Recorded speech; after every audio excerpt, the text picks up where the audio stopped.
Okay, here we go. Stand by. 3, 2, 1. The thinking atheist. It's not a person. It's a symbol. An idea. The population of atheists in this country is going through the roof. Rejecting faith. Pursuing knowledge. Challenging the sacred. If I tell the truth, it's because I tell the truth. Not because I put my hand on a book and made a wish. And working together for a more rational world. Take the risk of thinking for yourself. Much more happiness, truth, beauty, and wisdom will come to you that way. Assume nothing. Question everything. And start thinking. This is the Thinking Atheist Podcast. Hosted by Seth Andrews.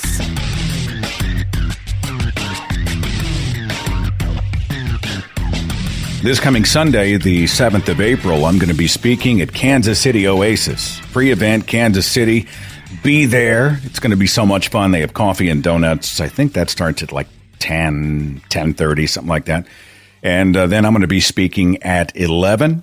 And I'm bringing Linus with me. Natalie and I are going to be there with Linus. So a lot of people are like, are you going to bring Linus? You know, yes, I'm bringing Linus. Details on that are on my website, my personal site. Go to sethandrews.net/events. But Kansas City Oasis, they're doing some amazing stuff, creating some great community for the non-religious, for secular people, for humanists, for atheists. That's coming up Sunday, and I'm looking forward to seeing you there. I'm going to be at the American Atheist Convention. That's going to be a Easter weekend in Cincinnati. Now, I'm not speaking at that event. So some people are like, what time are you on the schedule? And I'm not. I'm going to be there attending, watching, enjoying. We'll have a table there, but I'm not actually speaking at AACon 2019. But it's going to be a great Easter weekend in Cincinnati. There are still some tickets left if you want to be a part of that. The website is aacon2019.org. aacon2019.org. Beyond that, the next Saturday in Dallas, Texas, is the Faithless Forum. Now, we did a show about this new generation of atheist YouTubers, this sort of up-and-coming group of activists on YouTube, and they have an annual event with these young whippersnappers, and it's awesome. I mean, some great names. Going to be doing a one-day thing, April 27th, Dallas, Texas. The speakers include people like Rachel Oates, Paula Gia, Shannon Q, Telltale Atheist, Genetically Modified Skeptic, Holy Kool-Aid's going to be there, and Christina Rad. Now, she's been around for a long time, but she's flying in, I guess, from Romania. So she's going to be on the roster there. And I may go and just hang out just because it's going to be fun to watch all of these people come together. It'll be amazing to see what they all have to say. And so anyway, that's faithlessforum.com if you want to be a part of that. So, man, the month of April is just filling up. Lots of cool stuff on the way. It's weird for a movement that so many have said was dying on the vine and that nobody cared about anymore. You know, there's this group of malcontented hipsters sitting off in the cheap seats who continue to tell us that atheist activism is dead or dying, and they don't know what they are talking about. Religion News Service had that article that came out. It was on the 21st of this month. The nuns now as big as evangelicals and Catholics in the U.S. And they have this awesome chart which shows the rise of the nuns or non-religious, not necessarily atheist, but the non-religious people who just don't have religion as part of the fabric of their lives. Religion News Service says in a shift that stands to impact both religion and politics, survey data suggests the percentage of Americans who don't affiliate with any specific religious tradition is now roughly the same as those who identify as evangelical or Catholic. Now, the sound that you are hearing is the sound of panic screaming from evangelicals and Catholic who cannot imagine a world that they are not the majority of. Americans claiming no religion, sometimes referred to as the nuns, now represent about 23.1% of the population. That's like a quarter, up from 21.6% 3 years ago. People claiming evangelicalism, by contrast, now represent 22.5%. It's a slight dip. That makes the two groups, the non-religious and evangelicals, statistically tied with Catholics as the largest religious or non-religious groupings in the country. And if you see the chart, you see that the religious groups are largely either stagnant or they're kind of drifting down. They're slowly deflating. And you see the nones, the non-religious, and they are just ticking right on up there. People don't need it. People don't need it to be happy. They don't need it for purpose. They don't need it to deal with the idea that life is temporary. They don't need it as part of the fabric of their lives. They are just fine without all the baggage and dogma and doctrines and all the unnecessary rules and bad science, pseudoscience, all the stuff that religion says that it's absolutely necessary to live a fulfilled and wonderful life. No, it's not. And they just decided, no, we're non-religious. We don't need religion at all. May not be an atheist. I'm not sure where I'm at, but I don't go to church. I don't know anything about any holy books. I don't pray. I don't participate in any religious exercises. I'm just good. Well, hell, I would take a planet with more people like that, right? I don't need everybody to wear the atheist A on their T-shirt. But the idea that they're not fundamentalists out there trying to tell other people how to live and spreading the shame and the guilt and the bad ideas that fundamentalist religions do spread, well, I like that. I mean, those are like just people who want other people to be able to live without being accosted by religion. Good for them. 23% of the population. Oh, it is a beautiful thing, my friends. What else is happening? Oh, Matt Dillahunty had a birthday this past Sunday. Matt Dillahunty is, I think, 50 years old. Now, I hit 50 last spring, and I had a moment. Look, when you're 20 years old and somebody says 50, it just sounds like the moon. It sounds like you're going to a faraway place, like you're in that tribe where once you hit a certain age, they send you off to wander in the desert until you die. Or was it Logan's Run? When you hit the age of 30, you are exterminated. That's a little bit like how I felt. Like, wait a minute. How did this happen? My body is thicker. My hair is thinner. I have more salt, less pepper in my hair. My joints creak. I've got arthritis in my right knee. I go to bed at 9:30. I get off the couch in about 3 stages. I can't do spicy foods. And I bitch and moan if somebody's dog takes a crap in my front lawn. I've become that guy. I sent a message to Matt and told him, hey, no matter what, you can always take comfort in the fact that you are younger than me. But overall, I don't have any trouble being 50. I like to bitch about it, but I wish I had more stamina. I wish I had more energy to go run around the block and play tennis for 3 hours in the hot sun like I used to. And I remember when I was a producer back in my 20s, if I was working on a project, I could just marathon that thing out all night. I could just stick with it hour after hour after hour until it was conquered. And now I have to partition these things out because I just can't do the long stretches anymore. I'm just not a spring chicken anymore, Sonny. We're going to do a show later in the month of April that I'm interested to see what the comments have to say about it. We're going to do a show about the sex robot. We're thinkers. We're supposed to be thinking about the challenges and opportunities before us. And some of the conversations about sex robots do speak to a kind of religious puritanism. I mean, I look at this strange new world and I wonder, what are the implications and what does it mean? And, having sex with a human analog instead of a human being, and what happens when they become more lifelike, and does this replace people, and is it just the equivalent of a large 4-limbed dildo? I mean, I don't know.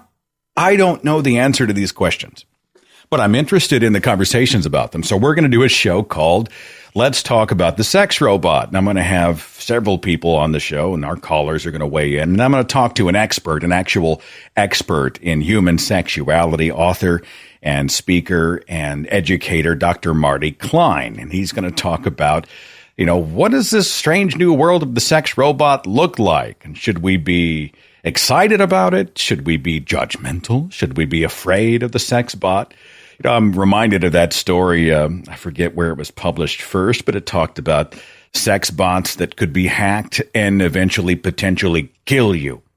That's probably the most frightening thing to me, because I've seen, you know, these human analogs or these approximations of humans with artificial intelligence. They're walking, they're talking, they're doing whatever.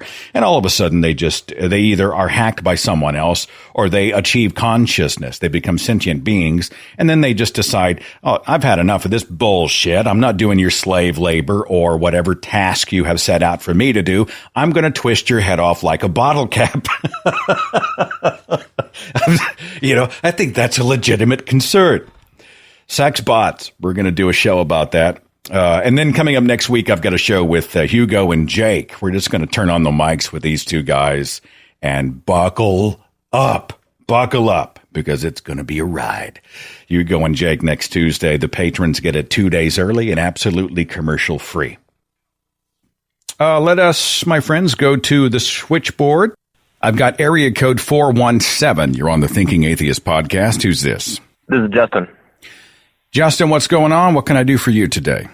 I just wanted to kind of touch base on being an atheist in the workplace when you pretty much know you're the only one in your job. What part of the country do you live in, may I ask? I live in Northwest Arkansas, like the Walmart headquarters.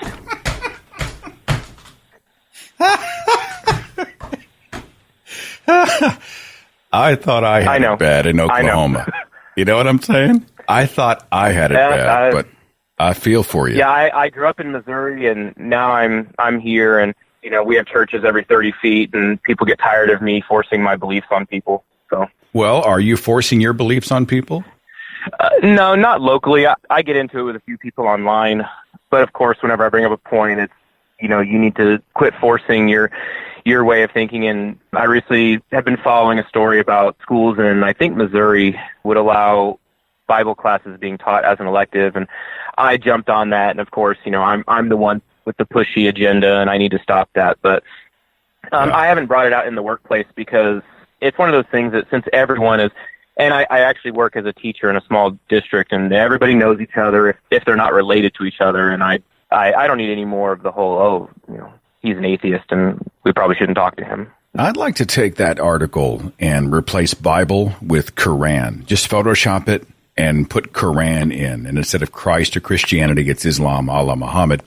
And I'd like to post that for the very people who are saying, oh, come on, it's all right.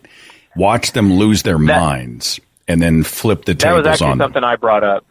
I brought that up that, you know, well, I'd be fine if it was all classes. But the Christians that I was arguing with, their whole way out of it was to say, well, it's just an elective, and if you don't want to take it, you don't have to take it. And I said, well, but I think if we're going to have that as an elective, we should have everything as an elective. And yeah, let's do Quranic studies as an elective. Let's see what they say. Right. I mean, I just doubt that they're going to be okay with it. Or the Satanic Temple. Could they come in and do a lecture? You're not proselytizing atheism, for lack of a better way of saying it, from the classroom, right? No, and I actually teach one social studies class, and we did a kind of a thing where we talked about world religion because my area of study was supposed to be ancient civilization. So we talked about the rise of all the major religions in the world. But again, and I started by telling every class, you know, I'm not promoting anything. We're just here to talk about how each one started and what maybe their basic beliefs are. It's amazing the power of the who, what, where, and when it comes to the basic tenets of a religion, how they started, what year did they start, what do their gods look like, what do their holy books look like, what are their practices and customs, and then you do one next to the other, next to the other, next to the other. You don't have to editorialize at all for many students to be able to go, hey, wait a minute.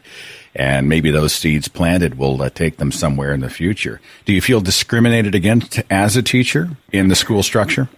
There are times, but this particular issue hasn't been something that's created an issue. And I knew whenever I was doing this unit that, oh God, someone's going to throw a big fit over it. And when I actually asked my students who here identifies as anything other than Christian, and only one person raised his hand, and he raised his hand saying that his family hadn't brought him up with any particular religion.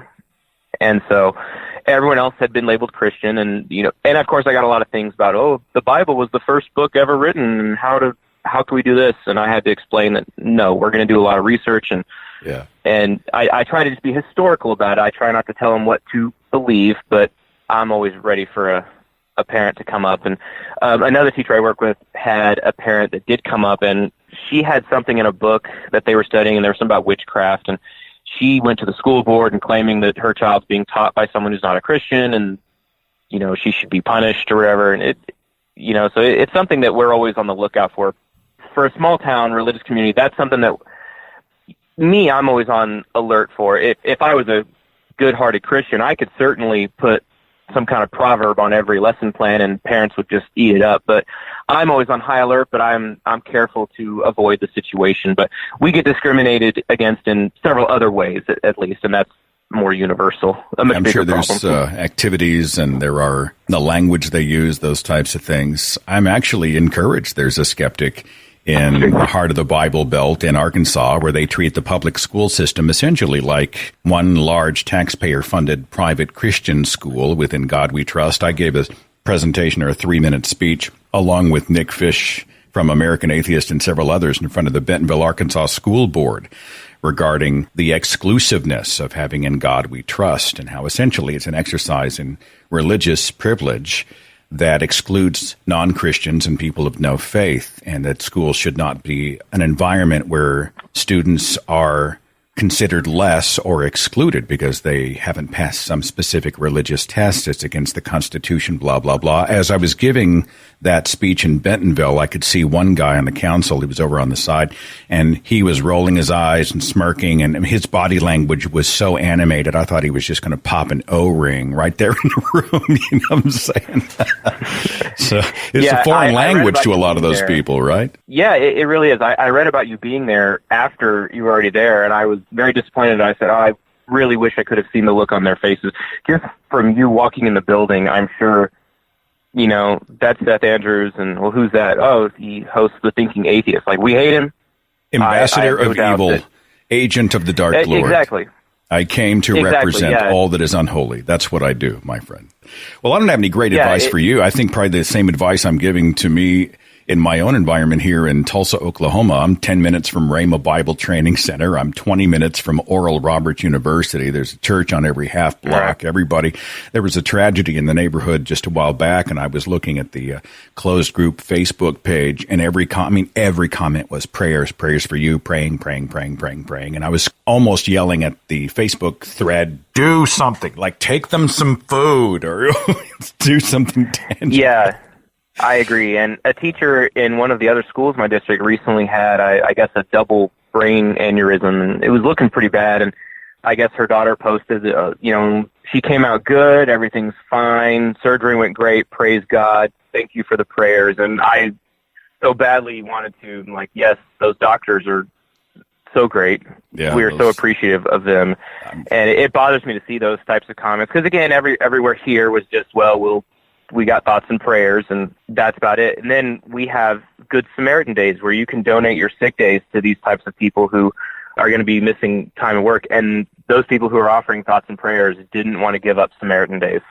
There are a lot of good and charitable believers out there. I know that there are many who genuinely do have hearts for others, but it's just sort of the language, the vacuous language that allows many to just check out. Oh, I did something, thoughts and prayers. Back to your original question about, dealing with being an atheist in this hugely religious culture and job.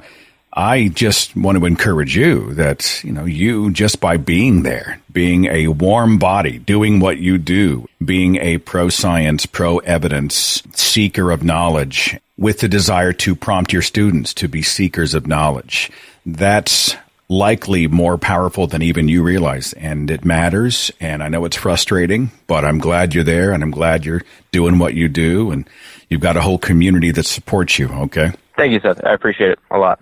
All right, my friend. Take care of yourself. All right, you too. Thanks. Coming up in just a moment, we're going to talk about a documentary on the Satanists. We're going to get into the asteroid that killed the dinosaurs. Some evidence has come in, sort of taking us back in time 65 million years. Apparently, Donald Trump does not understand wind. talk about that. More of your phone calls. Going to be a grand old time right after this. Hang on. The founders of Harry's were looking around at some of the gimmicks used to upsell razors out there. The vibrating heads, the flex balls, those handles that look like some kind of prop from an old sci-fi movie. Well, the founders of Harry's understood that these gimmicks are not what makes a great shave. And so they bought a world-class blade factory in Germany that's been making high-quality blades for over 95 years. And the response to Harry's quality, durability, and fair prices has been overwhelmingly positive. In fact, they've gotten over 20,000 five-star reviews on Trustpilot and Google. Harry's blades come with a 100% quality guarantee. If you don't love your shave, you just tell Harry's and they'll give you a full refund. I personally have used Harry's for a couple of years now and I love them. The replacement cartridges only cost $2 a piece. That's half the price of the Gillette Fusion Pro Shield. I dig the shaving gel, the ergo handle. The whole package is awesome, so much so that I'm always giving Harry's as gifts to other people. Right now, get a $13 value trial set. It comes with everything you need for a close, comfortable shave. Weighted ergonomic handle, a 5-blade razor with lubricating strip and trimmer blade, rich lathering shave gel, a travel blade cover, and listeners of my show can redeem their trial set right now at harrys.com/thethinkingatheist. Make sure you go to harrys.com/thethinkingatheist to redeem your offer and let them know that I sent you to help support the show. harrys.com/thethinkingatheist.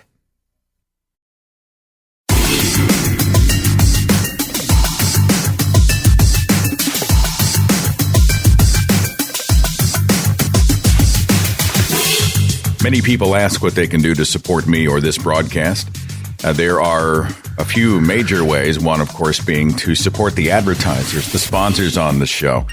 And if you hear them on the broadcast, they are here for a reason, and they're not afraid of the atheist label, and I'm so thankful for them, and it's just great to have them. The other big thing is to become a patron, meaning that you can get a commercial-free show, and you get it usually a couple of days before everybody else. Most of the patrons don't really care about all that. They just wanted to support me, support the broadcast. They know this is what I do for a living. And if you would like to become a patron, I am reaching through your speakers right now, and I'm hugging you. I'm just giving you a great big hug.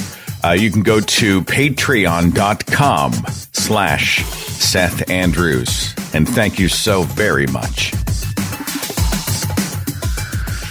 Have you seen that documentary, Hail Satan, about the Satanic Temple? Lucian Greaves is featured in it. He's a friend, by the way. We interviewed him at, it was a conference in Florida, I think, a couple of years ago.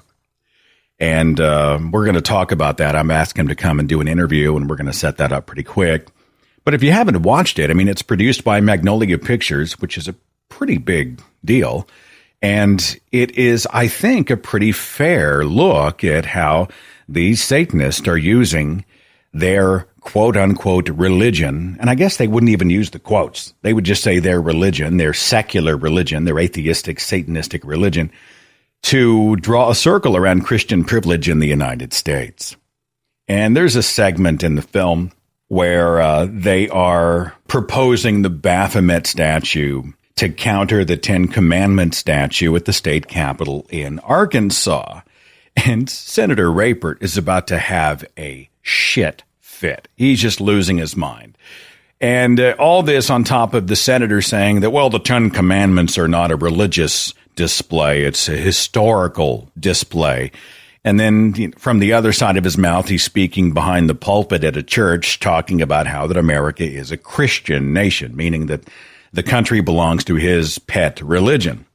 And anyway, I thought it was a really good documentary. I'm going to talk to Lucian. We're going to get into a lot of what it's about and what happened. And, there's some high drama.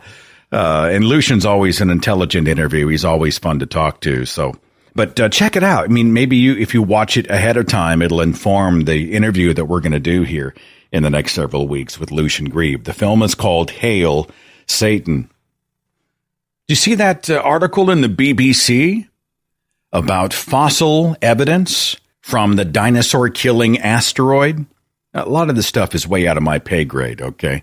So I'll just quote from the article, and then we'll all go do some digging. But this was written by Jonathan Amos. He's the BBC science correspondent. And he says, excavations in North Dakota reveal fossils of fish and trees that were sprayed with rock, glassy fragments that fell from the sky. The deposits show evidence also of being swamped with water, the consequence of the colossal sea surge that was generated by the impact.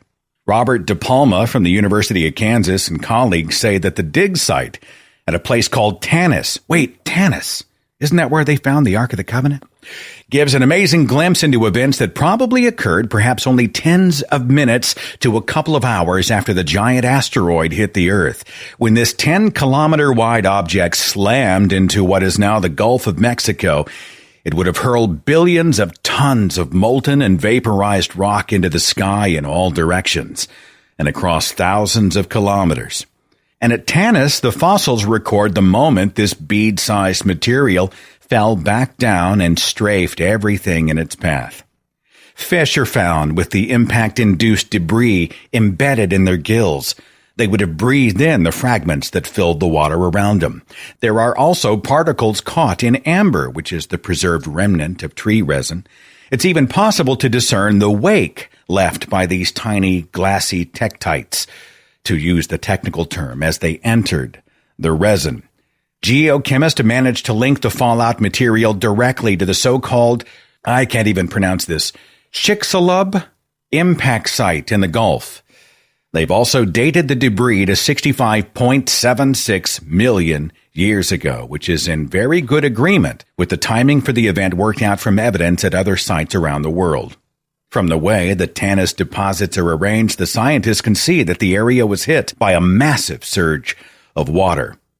Although the impact is understood to have generated a huge tsunami, it would have taken many hours for this wave to travel the 3,000 kilometers from the Gulf to North Dakota, despite the likely presence back then of a seaway cutting directly across the American landmass.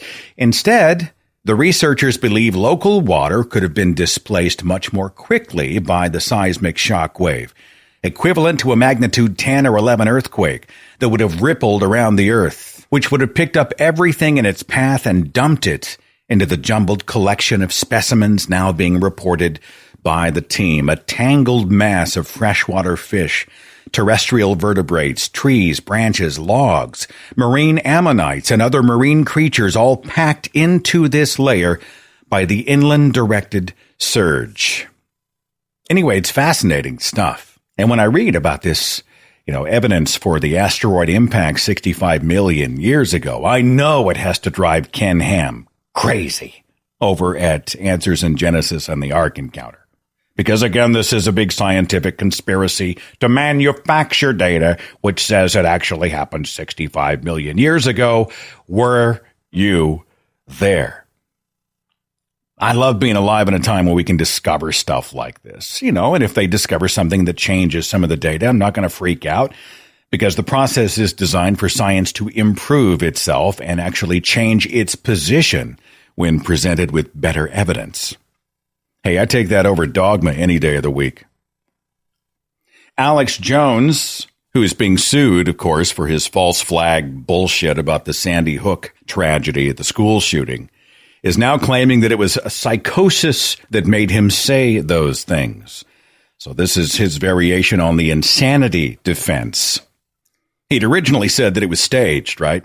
These were actors, that it was all, I think, driven by the government. 20 children and 6 adults were killed back in 2012 when Adam Lanza went in and shot them down. It was just an unspeakable tragedy. And Alex Jones is like, it's all a giant hoax. It's all a false flag operation. It's an inside job, just trampling upon the graves of the victims and the grief of those that the victims left behind. And so he gave this sworn deposition as part of the lawsuit.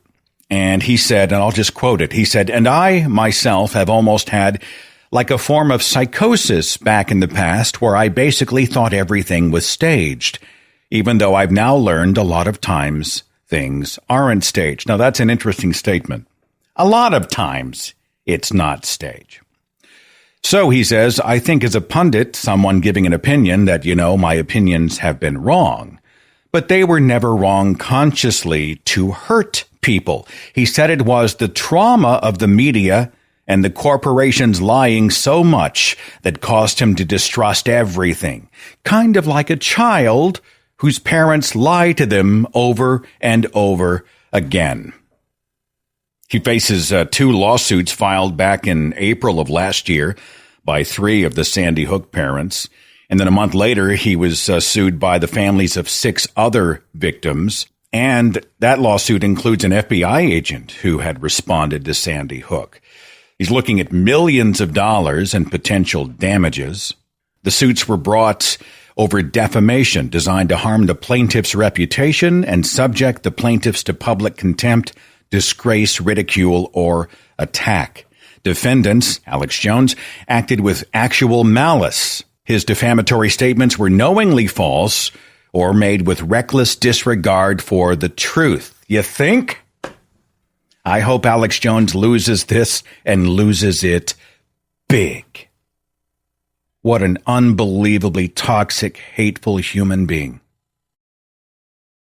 Did you see that article about how Trump is against wind energy because, hey, if the wind isn't blowing, I can't watch television? Did you see that? He doesn't understand how capacitors work and how these big wind turbines generate energy to be stored and used. He doesn't get any of that. He's thinking, oh, shit, the propeller stopped going. The entire region's going to go dark. I mean, this is the same guy who apparently has access to the button, like the nuclear button, who has not taken nukes off the table, by the way, when it comes to the defeat of ISIS. Apparently, he doesn't realize that ISIS does operate in, through, and around the vicinity of millions of innocent human beings, many of whom are oppressed by ISIS. He's like, sometimes you have to be unpredictable with nuclear weapons. You have to keep them scared. I mean, if we have the nukes, I think he said something to this. Let me look it up real fast. Hang on. Let me look this up to make sure that I'm not unfairly characterizing him. He was talking about nukes. This is back in 2016. He was talking to Chris Matthews. Okay. So Chris Matthews is talking about NATO and he's talking about defeating ISIS. And Matthews was sort of asking him or challenging him, would you take nukes off the table? Why do you continue to sort of entertain the idea of dropping an H-bomb in the Middle East to quote unquote defeat ISIS? Where would you drop a nuke? And Trump is scrambling. And then Trump ultimately said something to the effect of, well, why do we have nukes if we're not going to use them? I mean, we've got them. They're back there in storage. I mean, we've got them there. They got dust all over them. We paid for them. The taxpayers paid for them. Why in the world wouldn't you consider dropping a nuke on ISIS? I guess in his mind, it's like the town of ISIS. The state, the region of ISIS, the country club of ISIS, like it's a single thing. Oh, it's just terrifying. And now he's concerned about the wind, If you have those wind turbines everywhere and the wind stops blowing, it might as well be the Middle Ages, for Pete's sake. Some people bitch and moan about these giant turbines. They're 200 feet tall with the giant props on them, and they're calling them eyesores. And, when I'm on a road trip and I'm going through like this big sort of flat land and you see the wind farms, I think they're awesome. I just think they're so cool. And the idea that we could harness the wind and the sun and bodies of water, put up the dams and all those things to be able to use these natural resources to generate energy, to me just seems like a no-brainer. But I digress. I've got Jordan on the switchboard. Jordan, you're on the Thinking Atheist podcast. How are you? I'm doing good. How about you? I'm well. Let's talk about what you want to talk about, what's happening in your world.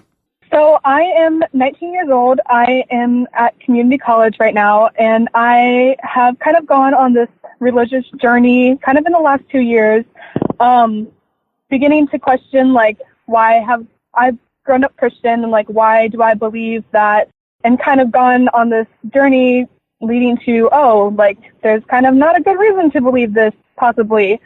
I live with my parents, both who are Christian. And recently, as I've told them about this journey, we've been getting into these back and forth.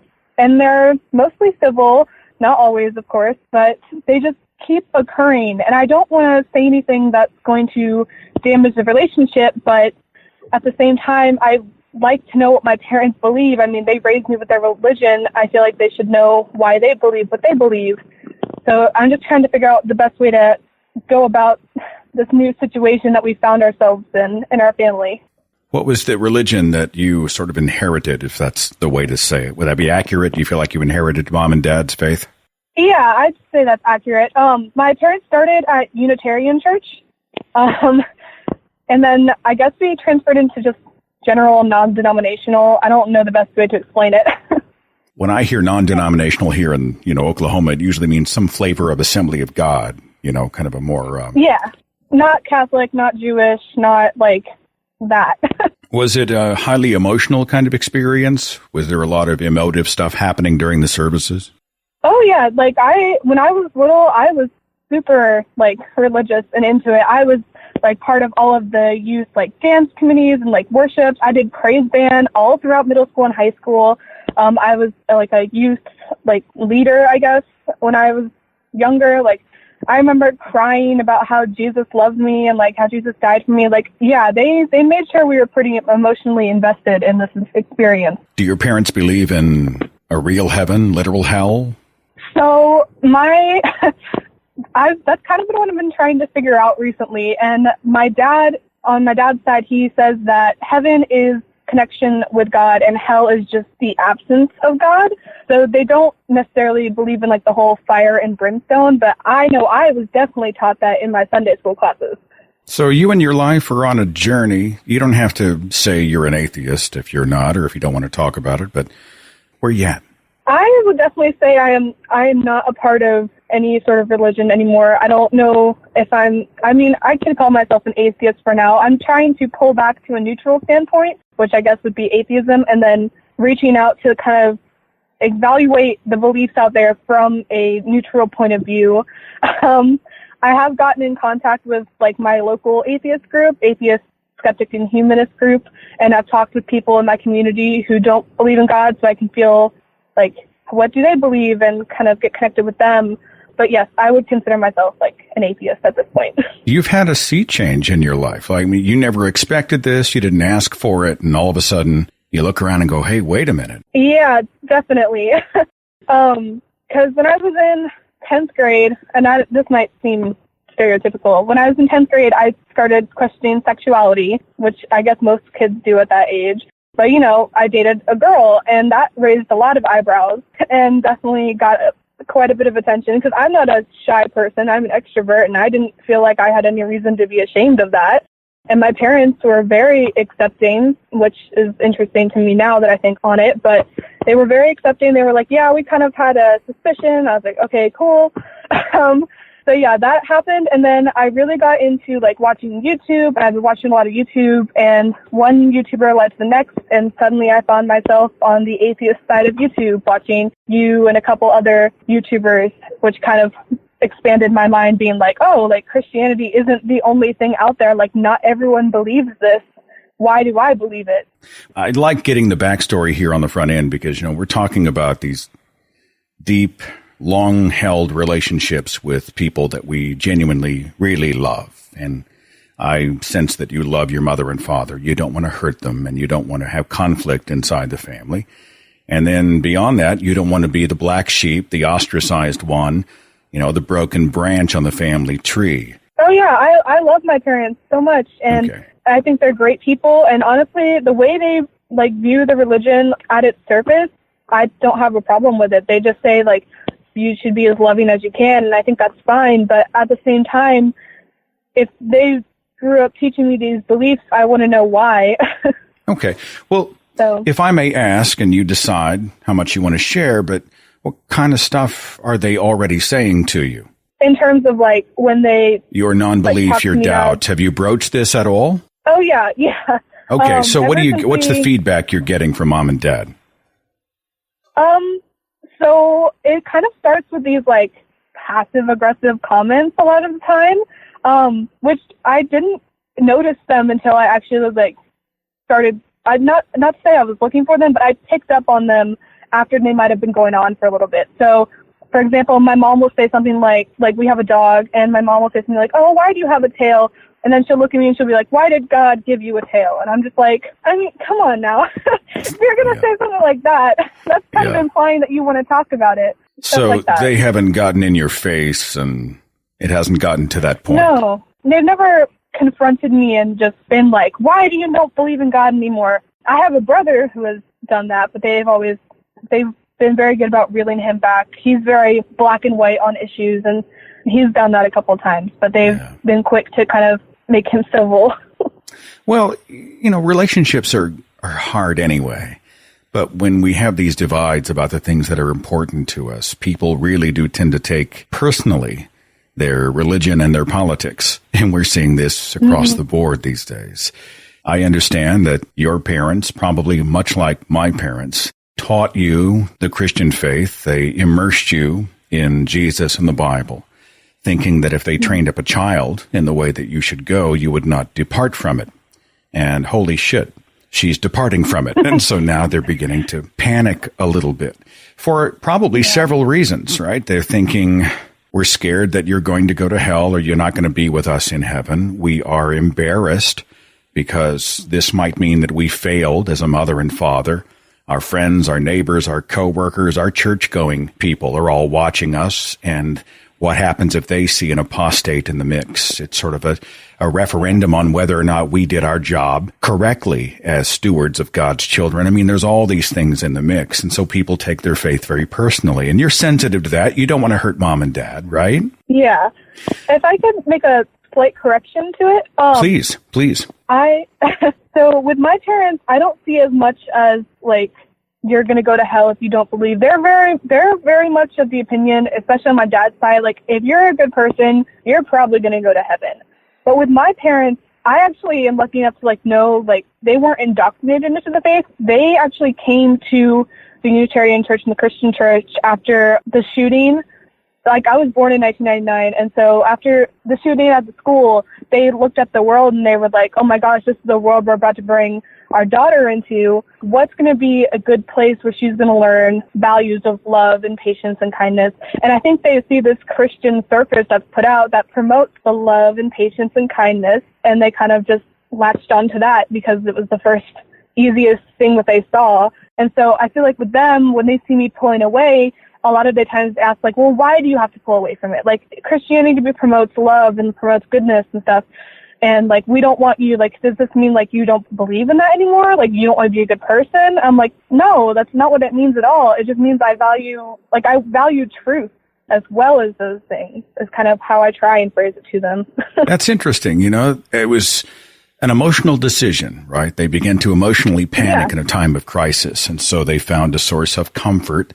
And they bought into the idea that this particular religion owns goodness, morality, peace, and they wanted as good parents to have you in that sort of safe, moral, peaceful place. But they've cafeteria planned their own religion. So far they've taken hell pretty much off the table. And right, if you're a good person, you'll go to heaven. And it sounds like they don't really have a fundamental grasp on the basic tenets of Christianity. Would that be an accurate way to say it? That's how I feel. They debate against me on that principle, but when I bring up things, it's I'll talk about, they say that God is the embodiment of love, and I'm like, well, how come the Bible shows God's character doing this? But then they don't want to confine God to the standards of the Bible, which then leads me to question, well, then why do you need the Bible? And then it kind of goes in this circle. Yeah, I get it. I mean, man created gods. We look at these sort of custom created, custom formed, custom painted images of what a deity is. And if the holy books don't really jive, we're like, I don't hold to that. I think that you deserve an authentic life, Jordan. And when you say you don't want things to become difficult with your mom and dad, I want to take a second and explore why it would be difficult. And it's not difficult because you would not accept them, even if you disagreed about religion. It's not difficult because you would be judging them or perhaps even shaming them or losing your mind over this disagreement. It would be difficult because they potentially will judge you, or there will be some sort of emotional partitioning of their hearts, or that it will become a source of conflict whenever you guys are in the same space, or maybe even when you're not. And what that tells us is that you would be the one doing all the bending. You would be the one doing all of the leaning in. The olive branch would come only from you, while they take a very hard, fast stance, and they expect you to sort of traverse toward them. And I wonder in their own lives if someone had said, you need to think this, or you are wrong about that, and they were in their face and told them how to live, if they would allow that in their lives. They'd probably say something like, you're not going to tell me. This is my life. This is my journey, and I'm going to pursue it my way. So if that's the case, they are essentially denying to you the latitude that they expect for themselves. Does that make sense? That you would be the one who would have to do pretty much all the surrendering of your values to make them happy? And it's interesting, especially like when you put it like that, it's interesting because they have kind of subtly tried to promote like this, it's okay, you're exploring, as long as you come back to what we think. Like, I see that a lot. Like, they say, like, oh, I was in this position once. Like, I was exactly where you are questioning. And I'm like, yeah, but you came back. This is different. My mother used to say, oh, I've been in the valley too. And I know one day when you come out of the valley that you will once again see Jesus. And, they used to say, go out and ask questions.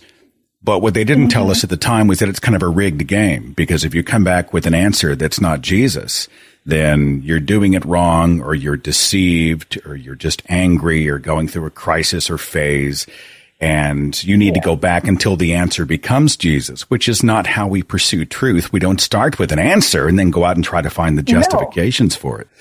Do you feel like in your heart that if you were to have this conversation one-on-one, look, I'm still me, I'm a good person, my life still has value, I'm on a journey to find the truth wherever it is, and I think if God existed, he or she would acknowledge that as a meritorious pursuit. Do you think they'd have that conversation, or do you think there would be repercussions? What's your gut tell you? I think if I proposed it like that, I think they would just kind of go on how it's going now, where it's like they understand that I'm going on this journey, but I think there's still going to be these subtle pushes towards what they believe, especially from my mom. Yeah. Well, I'm all about boundaries of respect. Look, from time to time, I'll be in the zip code of a religious person and they'll toss something out. They'll throw out one of those little asides that I know is sort of directed at me.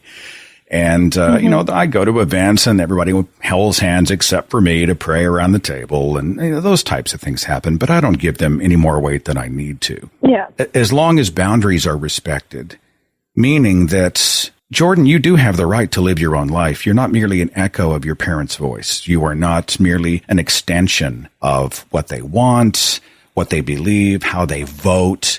Those types of things. You get to take this journey sort of on your own terms. And back to the words I used at the beginning of our conversation, authentic life. I'd like you to think of those words when you look at your future. Do I really want to live an authentic life, be honest to myself and to everybody around me? And it would be my hope that you could find an opportunity to sit down one-on-one. You can write a letter if you want. If you want an email to do it. But part of me thinks if you sit down one-on-one and you have a conversation with them, I would keep it short, the first conversation, and I would use the word I a lot. Do not talk about them. Do not challenge their faith. Do not get into an apologetics back and forth, which is so tempting. Right? You know how that feels, right, Jordan? When they say something and it's scientifically untenable and it's factually wrong, right? Yes. And we want to say, that's actually incorrect. Or, no, that's been debunked. Or actually, evolution is this. Or actually, there's no evidence for, Jesus, the God-man Jesus, blah, blah. We want to go in and win on the facts. But the purpose of the conversation that you're going to have with your mom and dad is not to change their mind. It's not to convince them that you are in the right. The purpose is to define where you are in your journey and to establish boundaries of respect. And then in the conversations after, You can take the temperature to see how are they reacting. Did mom really freak out? Is dad losing his mind and he's talking about now he actually does believe in hell? Or maybe the earth didn't stop spinning. At the end of the day, your goal isn't agreement. Your goal's not to make mom and dad think like you do. It would be nice if they were skeptical. Mm-hmm. Your goal is to be you. Okay. Does any of that make sense? It makes a lot of sense. And I only have one follow-up question to this. So all of the things you said, I completely agree with you. I fully intend on defining myself as my own person. But is it okay to ask your parents why they believe what they believe? Like, do you think that's an okay conversation to have? Hell yes, it's an okay to. Oh, yeah. Absolutely. Not on the first shot. Okay. Not on the first sit. No. The first time you talk about you. Okay. Okay. Yeah. I'm serious. When you're not really coming out, but in a sense, maybe you are. No. You're being more transparent with them than you'd ever been in the past. So that is about you. And then get out of Dodge, right? Find the door. Love you. Bye. Gotta go.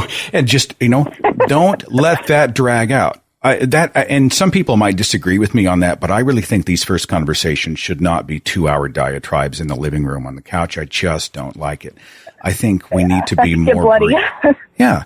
Everybody gets a chance to breathe and think about it. And then in the conversations after, they can issue their concerns and you can issue your responses. And that's a wonderful time to begin a little street epistemology and questions. I'm so glad you phrased it that way, because questions, how often do we find people who hold a deep-seated belief and they have no freaking idea why they really believe it? I love the idea of you asking your parents questions about why they believe what they believe. That's fantastic. That's kind of what's been going on at my house so far.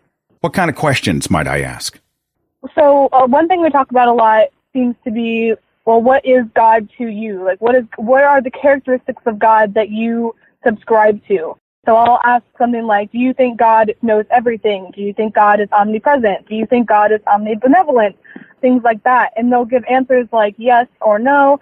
And then I'll dive further, and it'll kind of come to this point where I keep asking why, and I keep asking why they believe, like, if you believe God is omnibenevolent, then why are all these examples in the Bible here that show kind of God murdering people or doing something like that? And they'll get to this point where they're just like, my answer is never good enough for you. It doesn't, like, you're always asking another question. Why are you always asking another question? I knew I liked you, Jordan. I knew I liked you. Always have another question. If it's not about this, it's about something else. I like that. Yeah. Well, it sounds to me like that cat's sort of already out of the bag. Yeah. Questions are good. For many people, it's the first time that they've genuinely been asked to qualify why they believe. Daniel Dennett, the philosopher, always talks about religion and religious people and how so often they just believe in belief. And in my experiences, when I have a conversation like this, we'll go down and we ask about the omnibenevolence of God, or we'll get into this or that. I've got a show I would love for your parents to hear called The Silent Witness. Oh, yeah? I doubt they'll sit for it, but it's a hard show called The Silent Witness. Came out, I guess, a couple months ago. That gets into the quote-unquote omnibenevolence of God and questions about a God who would sit by while a child was being hanged in his family's basement by a serial killer. It's a very difficult show to get through, but these are very necessary questions. But what I often find is when we're getting into the questions, they'll finally hit a point where they're in the corner and then they invoke faith. And this is an opportunity. Mm-hmm. If you get your parents to the point where they're like, well, you know what? I just know it in my heart. I just believe it. I know it because I know it.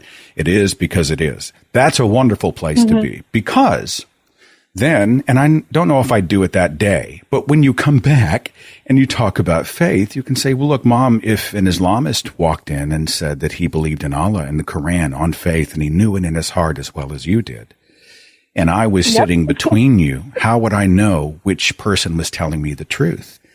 And this is where you see them start to vibrate a little bit. And then you'll see them scramble for facts. And then you're like, well, if we have the facts, then there's no faith required to believe in them. But if you're invoking faith, and so is this person and 1,000 other people, I'm stuck between all of you and I can't take any of this to the bank. How am I supposed to know? It's a great opportunity to sort of examine why they would accept anything, certainly a life mission on faith. So for what it's worth. It is.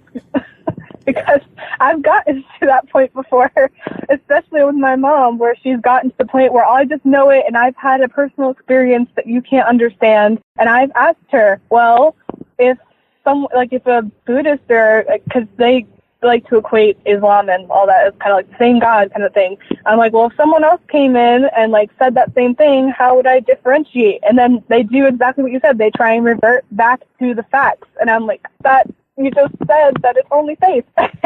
The thing that's kind of blocking the conversation here is they'll try, so I don't ever think it's a bad thing to end the conversation when someone gets frustrated, but they'll try and end it like as soon as they feel that they're in that corner and they can't get out.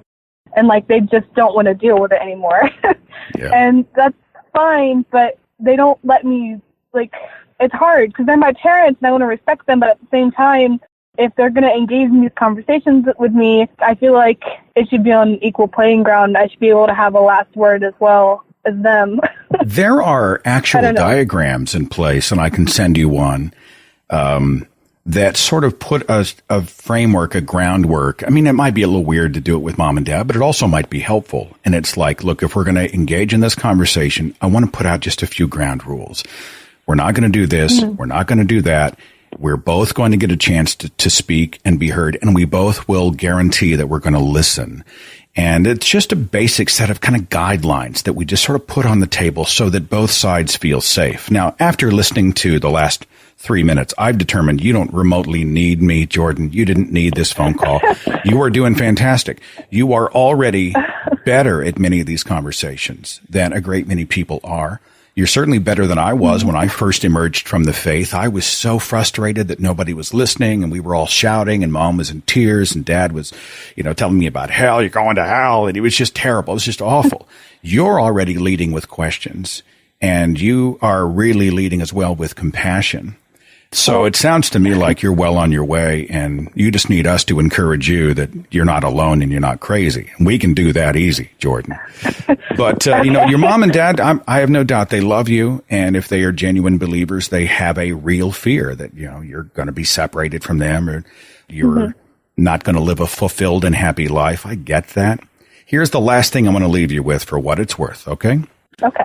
If you get to a point where, look, this is my life, these are my boundaries, you don't get to shame me, you don't get to do this. I wouldn't say it this way, but if they start to come after you, you have to draw a harder line. And you're like, look, you don't have permission to do this. You don't get to come in and tell me how to be me. I get to do that. And beyond that, if they'll respect those boundaries, you have a prime opportunity to totally jack up their categories. Because in their mind, a person who is not a Jesus believer can't be happy. But they look at you and they see someone who genuinely is. They've convinced themselves that a person who doesn't believe in God can't be moral, but they'll look at you and they'll see morality and ethical choices and humanism and a desire to make the world a better place. They think without their God or Jesus or Bible, you can't have fulfillment, and yet they'll see you actually taking great joy in the things you do. You can't have purpose, they'll say, but you'll be constructing your own sense of purpose. Time and again, every time they look and they're like, an atheist or at least a doubter or a non-Christian is supposed to be this awful person. They look at their own daughter and they see the exact opposite. That is going to help change perceptions in their own mind. And I'll bet, I certainly hope, that their little cafeteria God expands even further and further and further to the point when it's less about the specifics and it's really more about, hey, let's all just be who we are and let's all just do what we do. And you will have been playing a huge part in helping to expand their kind of mental horizons about what a non-believer is and what a non-believer does. Okay? Okay. Thank you so much. Did I just babble on? Did you get anything good out of this? Because it sounds to me like you're freaking way smarter than, I actually did, because I honestly wasn't sure if I was doing the right thing by engaging my parents in these questions of why. I didn't know if that was something I should be doing. And like hearing you say that, like, yes, it's okay to ask the people who raised you with their religion why they believe in the religion they raised you with. It's really comforting to know that, like, I'm not crazy for thinking I should question my parents' beliefs, because I always have my parents saying I never questioned my parents' belief, and I don't feel like that's the reason I shouldn't. That tells you a lot, doesn't it? I mean, they were raised in a culture where you just don't question it. Yeah. Are you familiar at all with street epistemology? Yes, I love that podcast that you did on street epistemology. I have listened to it a million times. Okay. I've watched videos on YouTube. That changed my life. Yes. That is, I think that's our playbook right now, and it's the one I've been using the most. And it's a very long game. Do not let yourself get frustrated if you don't see the light of epiphany in their eyes, if they don't change their mind. They may never change their mind. But it's such a good way to approach people like human beings with empathy and compassion, and just go, well, how did you get there? Well, how do you know that? How would you qualify that? How would you demonstrate that?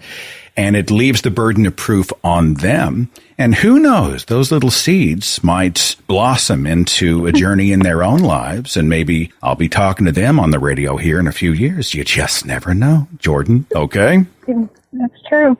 Thank you so much again. You inspire me. You just hang in there. And if there's ever anything that I in this community can do for you, you got my number. Okay? Okay. Thank you so much. That's it for this week's broadcast. I'll see you in Kansas City this coming Sunday.